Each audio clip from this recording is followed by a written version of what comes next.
Hey, this is Zircon, and in this video, I want to peel back the curtain a little bit and show you the evolution of the most popular track I've ever produced. It came out in 2012 as part of my album Identity Sequence, and it's called Colossus. You might recognize it, goes something like this.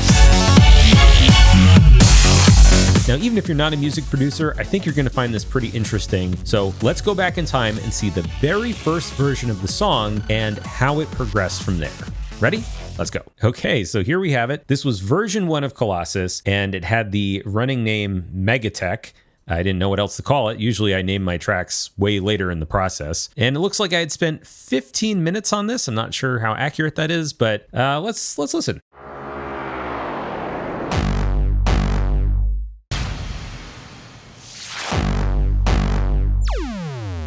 So these elements are all the same.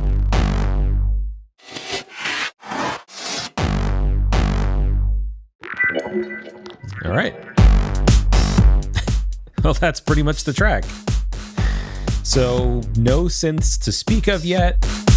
All I was doing here, and I remember I felt very inspired by some of these samples. These came from, I want to say, one of the Gold Baby collections. Yeah, this was the Urban Cookbook Volume 1, which had come out somewhat recently. So I had that stuff. I had these bassy hits. And this was from also the Urban Cookbook Volume 1. And then the 4 on the Floor.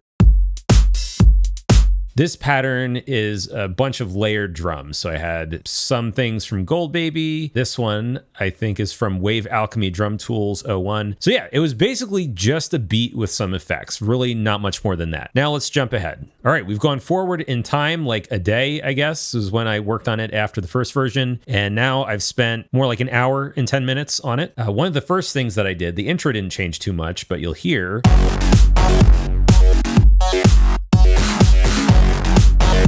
Originally, this was playing on C5, but then I put it down to B4. So I just liked how that sounded more. And then I started doing these melodic elements.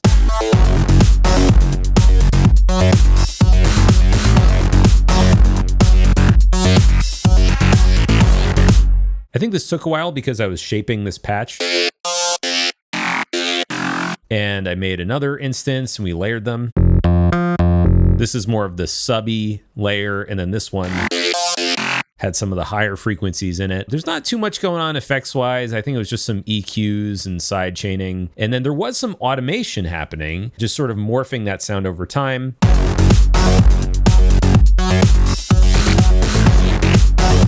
But yeah, it was just a very incremental evolution. I'm going to jump a couple versions ahead now. Let's go to version 5 and see how that sounds. Oh, yeah, one thing to note, a handful of the sounds I can't load anymore. For example, I still own the plugin Reactor, and I own this synth called Razor. But for whatever reason, Razor does not load in Reactor 5 anymore, so there might be like 1 or 2 sounds missing. Whatever. So let's hear how things change. You can see the intro really didn't change that much, but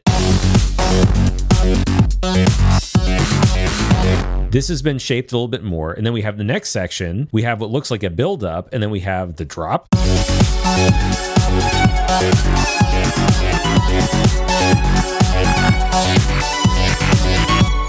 So you hear some of these sound choices ended up changing over time, but I had this idea of that more Baroque feel with this chord progression, which is, I think, what a lot of people like about it. I've also noticed that my track Baroque Virus is among my most popular, so I think people just like that sort of vibe.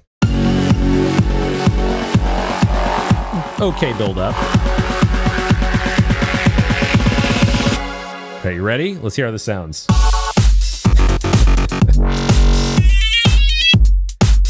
I got here.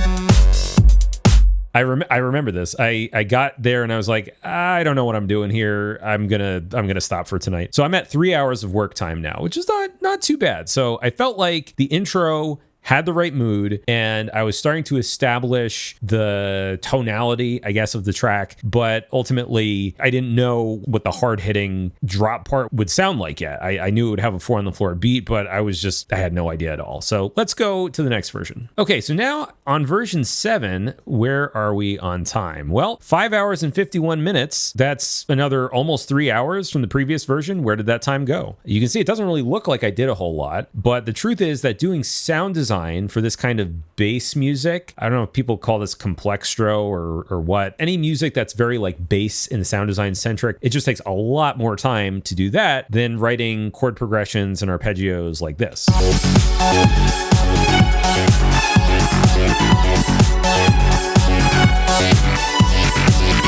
But you can hear the buildup. I did some more work, I remember, and this is sounding better.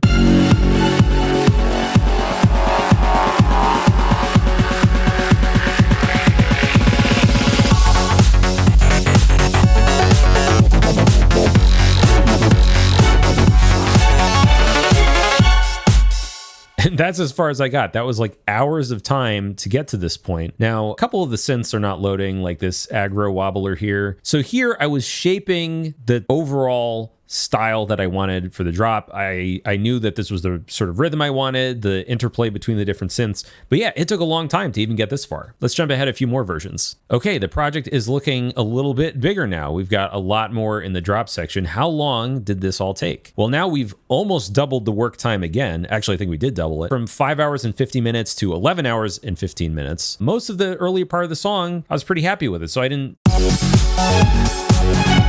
really change much here. But how is this stuff sounding? I'll bet that the first 4 measures sounded pretty similar.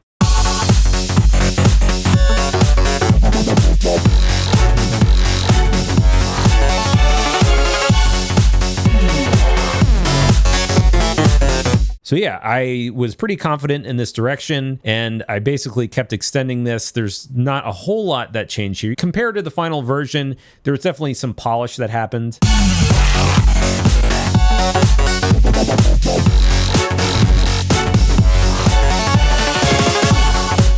I think there were some kind of stutter step choices that I hadn't made yet and some rhythmic things I hadn't done yet, but overall, you know, it's about the same.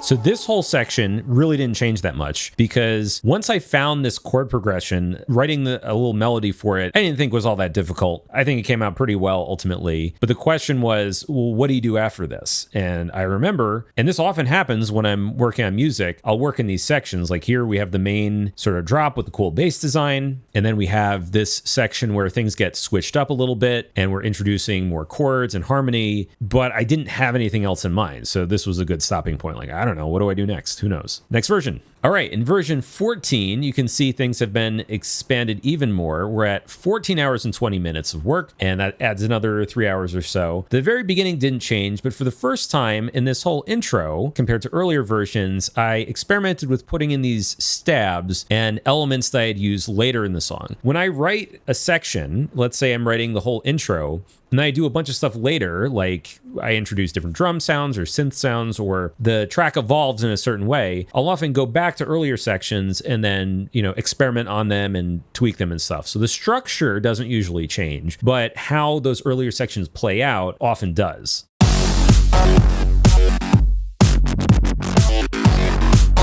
Like this. Little choir stab. Synth stabs, things like that. And then this section is now sounding just about like it did in the final version. The drop, this part is mostly the same, but then I had added even more sampled chops here.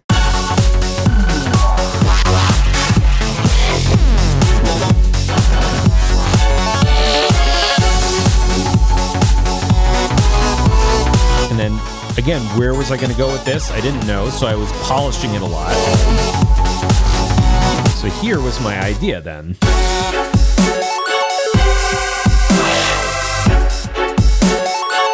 Which, by the way, this is very much inspired by another very popular track I did that's very old called Monstrous Turtles. I just like this sort of Baroque climbing up the stormy mountain type feel to it.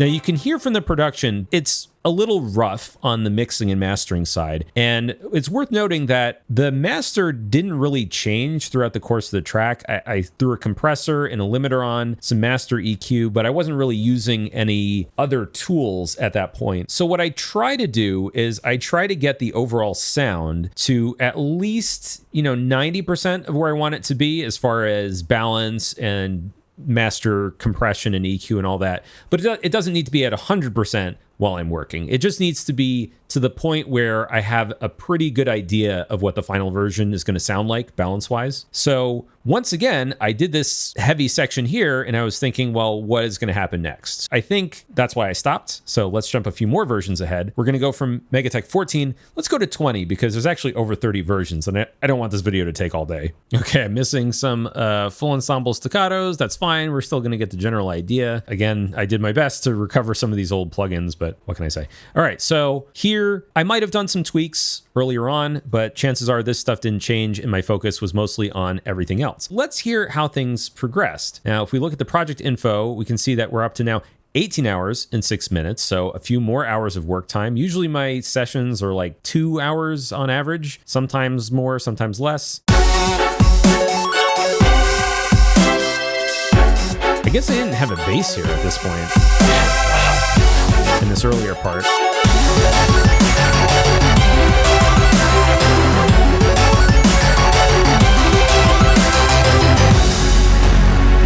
Now I remember this whole section coming to me pretty easily, again, because there's just not a ton of sound design that needed to happen. It's mostly just writing and composition.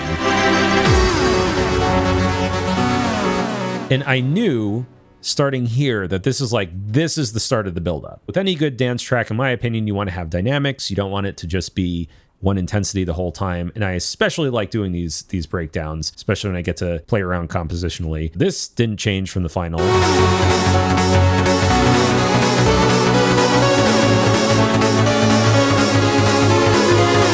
Let's hear the transition. I didn't have one yet. Okay.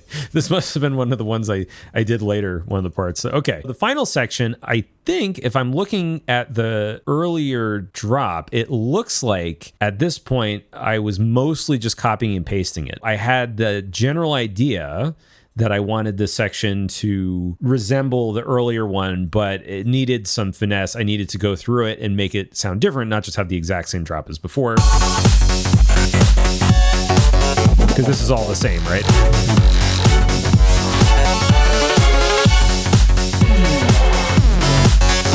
Yeah, so most of the work that happened from version 14 to now was with polishing this section up a little bit, writing this section here, which wasn't too difficult, then just doing some polish, automation, which I think is important. This kind of detail work, it does take some time. It's not as time consuming as pure sound design though. All right, let's go to version 25 or so next. All right, so version 25, we're up to 23 hours and 33 minutes, which is probably more than I spend on average on a typical song. I think 15 hours is probably more my average, but I had a feeling that this one was going to be special. I wanted to spend a lot of time polishing it. There's probably miscellaneous changes made to different parts earlier. I know I worked on this middle section more. I was trying to make it more intense.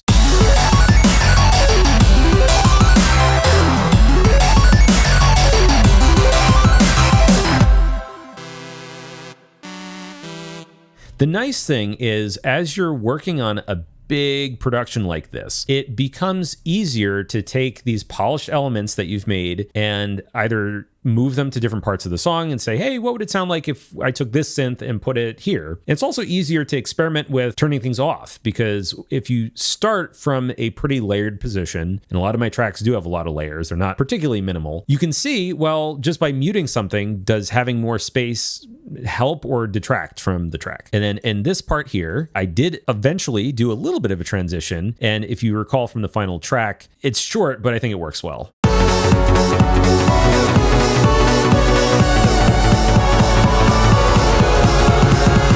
Cut.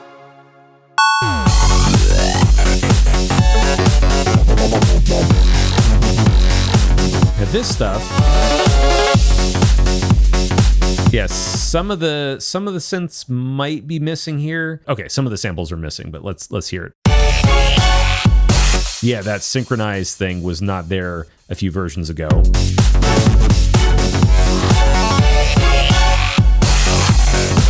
But it did get more polished later.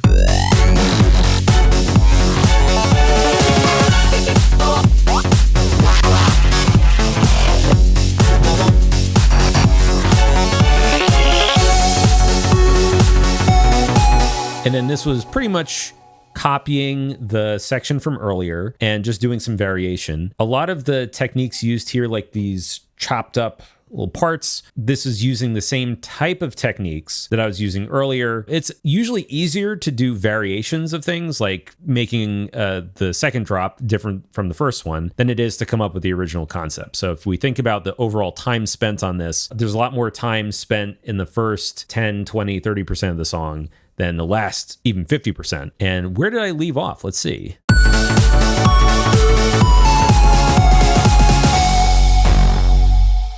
Well, the ending didn't really change. So at this point, version 25, I had gotten it to where I wanted it to be arrangement-wise. We can check out a couple versions before the very last one. So let's just see what was a beta version of the track. Let's hear what that sounded like. All right, so here we are with the beta version of the track. It's just a few iterations away from the final one that was released to the public. And I only spent another, I don't know, like hour and a half or so since 5 versions ago. Usually at this point, if I'm happy with the arrangement and I'm happy with the composition and the sound design choices, a lot of it is really just detail work. It's like, I don't really like that synth there, so I'm going to adjust it a little bit. That snare is too loud. The compressor is being driven too hard. So it's a lot of decisions like that. The intro still hasn't really changed that much. I did lock in these elements, these little stabs that ended up in the track, but which weren't there in the very early versions. Like that. And that later on, this just got polished up more, you know.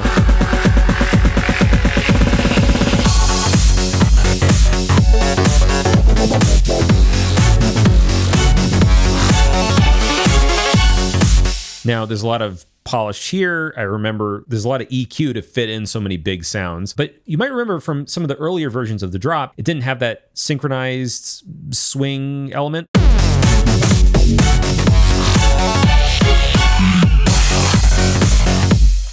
And I remember this was a case of later in the track, we had that sort of swing synchronized, not just 4 on the floor. And I liked the way it sounded so much that I took that and introduced that concept earlier on. So, you know, that happens quite frequently. This was all pretty much the same. That got polished a little bit more.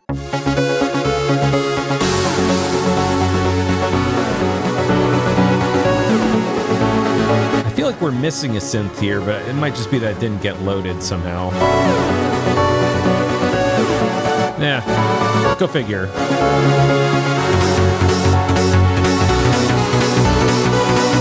There we go. So that's pretty much final. Some riser element that wasn't there.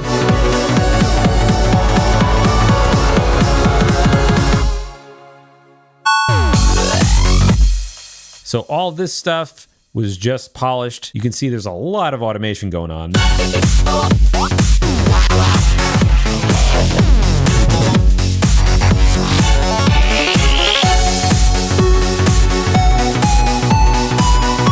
I think I didn't have that lead sound dialed in a few versions ago, but then the ending... Yeah, the ending didn't really change all that much. And from here, it evolves just a little bit more into the final version of Colossus, which went on to become my most popular song. So there you have it. I hope you found this trip through time and different versions of this track to be interesting. Maybe it will give you some ideas for your own music. And also, I want you to come away with the knowledge that even for somebody that is a professional and that's been doing this for a while, I'm still doing a lot of trial and error. I've always made music that way. I never have a complete song in my head and I'm just, writing down what's in my head. It's not like that at all. It's a lot of experimentation and a lot of iteration to get to that final version. And I would imagine it's probably the case for a lot of other EDM producers too. If you enjoyed this, please leave a comment, subscribe to the channel. We are closing in on 30,000 subscribers if we haven't already hit it by the time I post this, which is just awesome. This has been Zircon, and I will see you in the next one.